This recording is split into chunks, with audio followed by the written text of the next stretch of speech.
গত কয়েকদিন ধরে বঙ্গাইগাঁও রেল স্টেশনে আশ্রয় নিয়েছে বহু সন্দেহভাজন বাংলাদেশি নাগরিক।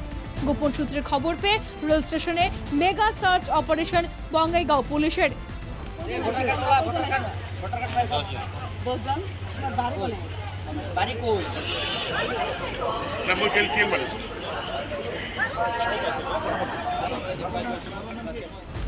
পুলিশ সুপার মোহনলাল মিনার নেতৃত্বে সোমবার বিকেল থেকে গোটা রেল স্টেশনে শুরু হয় চিরুনি তল্লাশি।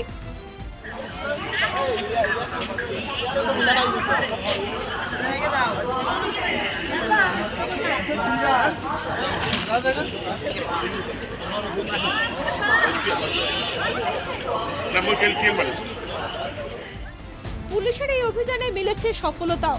রেল যাত্রীদের পরিচয়পত্র পরীক্ষার সময় পুলিশের জালে ধরা পড়ল ৮ বাংলাদেশি নাগরিক। ধৃতরা সবাই মেঘালয় সীমান্ত দিয়ে ভারতে প্রবেশ করেছিল বলে জানিয়েছে পুলিশ।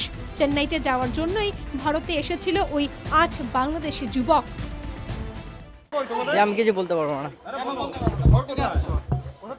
বাংলাদেশ থেকে এসেছি। বাংলাদেশ থেকে? জি। কি নিয়ে আসছো? কিছু নিয়ে আসেনি আমরা। কোন দিক দিয়ে ঢুকছো? কোন দিক দিয়ে ঢুকেছো? জামালপুর শিরপুর দিয়ে। মানে মেঘালয় বর্ডার দিয়ে নাকি? জি জি। আচ্ছা, কে নিয়ে আসছো? তোমাদেরকে কে নিয়ে আসছে? আমাদেরকে কে নিয়ে এসেছে? আমাদের মতো আমাদের দিকের একটা সাধারণ মানুষ নিয়ে এসেছে। কোথায় যাওয়ার উদ্দেশ্যে?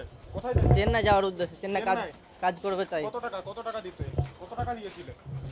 প্রায় 8,500 টাকা 8,500 এক একজন। কজন আছো তোমরা? টোটাল আরো কতজন এসেছো? আমরা প্রায় 8 জন এসেছি। 8 জনই এসেছি বাড়ি থেকে। আরো অন্য না সময় জানি না কেউ আমি। এসেছে? দাদা ভাই কেউ এসেছে নাকি? না আমরা 8 জনই। অসংচিত অবৈধ বাংলাদেশি নাগরিকদের চারণ ভূমি। প্রায় প্রতিদিন রাজ্যের বিভিন্ন জেলায় পুলিশের হাতে ধরা পড়েছে বাংলাদেশি অনুপ্রবেশকারীরা।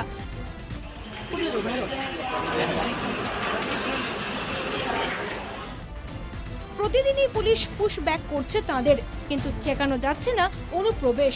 বাংলাদেশে রাজনৈতিক পট পরিবর্তনের পর ক্রমশ জটিল হচ্ছে পরিস্থিতি।